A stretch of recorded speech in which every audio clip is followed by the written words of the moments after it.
আসসালামু আলাইকুম সম্মানিত কৃষি উদ্যোক্তা ভাই ও বোনেরা, আমি আপনাদের সামনে এখন একটা বিষয় নিয়ে আলোচনা করব। সেটা হচ্ছে টমেটো চাষ পদ্ধতি নিয়ে।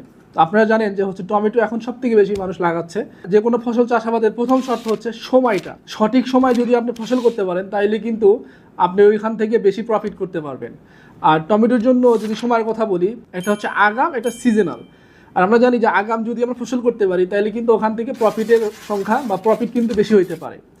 তো যেহেতু এখন টমেটোর আগাম সিজন চলতেছে, আগাম সিজন যদি আমি বলি তাহলে হচ্ছে আগস্ট এবং সেপ্টেম্বর মাসটা কিন্তু টমেটোর জন্য আগাম। যারা এই যে এখন লাগাবেন তাদের জন্য কিন্তু আগাম সিজনটা হবে।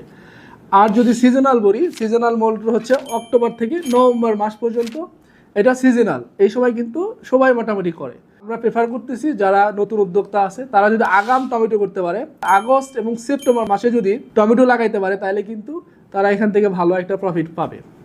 আর সেকেন্ড হচ্ছে মাটি। তো মাটিটাকে যদি আমরা ভালোভাবে সিলেকশন করতে পারি যে কোন মাটিতে কি ফসল হবে, তাহলে কিন্তু ওখান থেকে আর বেটার ফসল পাওয়া সম্ভব।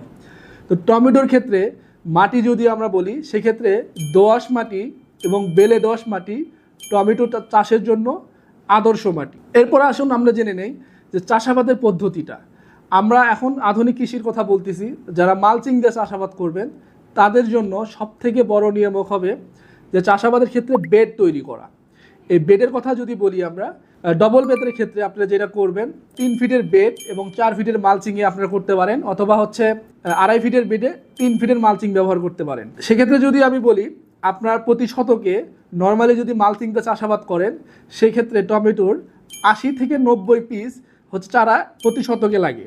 এছাড়াও গাছ থেকে গাছের দূরত্ব 18 থেকে 20 ইঞ্চি পর্যন্ত হয়ে থাকে।